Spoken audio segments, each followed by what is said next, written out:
I use magic to tell stories. If you must blink, do it now. Being able to make these level of costumes, this detail for stop frame is amazing. And we are the only company that does that to this degree. On Coraline, it was just a lot of hand work.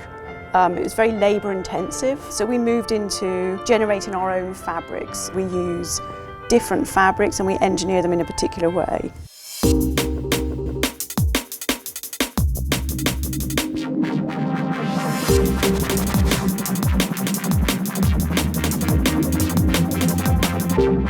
Laika Animation specializes in one of the oldest techniques in movies, stop motion, but they're doing it with some of the most advanced technology in the business. For their latest, Kubo and the Two Strings, costume designer Deborah Cook created as many as 30 copies of some costumes using advanced technology to make them identical. We went up to Laika's Portland headquarters during production on Kubo so Deb could show us how they do it. We have a Kubo puppet here, and he's Yes. a little guy. And he's got beautifully detailed clothing. His kimono was modelled on something his father would have worn from an earlier imperial era, so it's intended to look like weighted damask, very heavyweight silk. It has an under pattern on it of clouds, which is a very traditional old Japanese illustrative print. Then it's overprinted. He has some of his beetles which form his family crest. Kubo, you must find your father's armor. It's your only chance. You got to have multiple stages with each character going at the Yes, we same do. time, otherwise the movie would take years Yes, to we make. do. So And they have to match precisely. absolutely, So to how do you the do that? millimetre. These are made from laser cutting. We also used it to cut these out.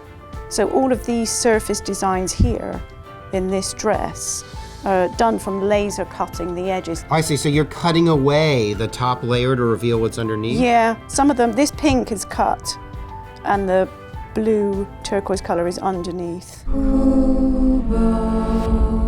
been looking for you for so long. This is Kubo's auntie. She's a bit wicked, and her costume came from a lot of research. We've really developed the research we do for costume on the puppets a lot since we initially started. It really invests our characters with much more detail.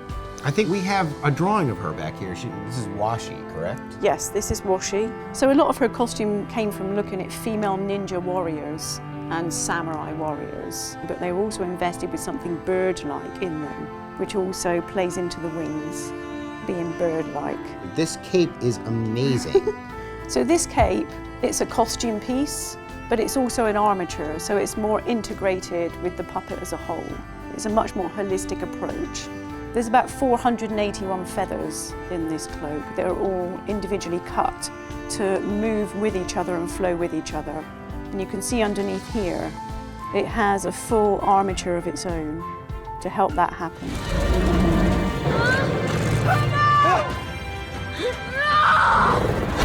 Well, it's very interesting for it to be involved in animation. I feel like it's a very happy accident for me. I feel like I've landed on my feet in my job. I feel like our costumes are definitely a match for anything that goes on in the live action film world. Please share this video, click like, and tell us what you think in the comments. We love making these Artisans videos, and that's how you can help us keep on making them. To see more on animation, click on the box on the left to learn about how Judy Hopps of Disney's Zootopia was brought to life by animators. Click on the box on the right to see how the puppets were designed for the stop-motion film Anomalisa. To never miss an Artisans video, click on the subscribe button. That will sign you up for the Variety Channel. There's a new Artisans video every week, so come back soon. Thanks for watching.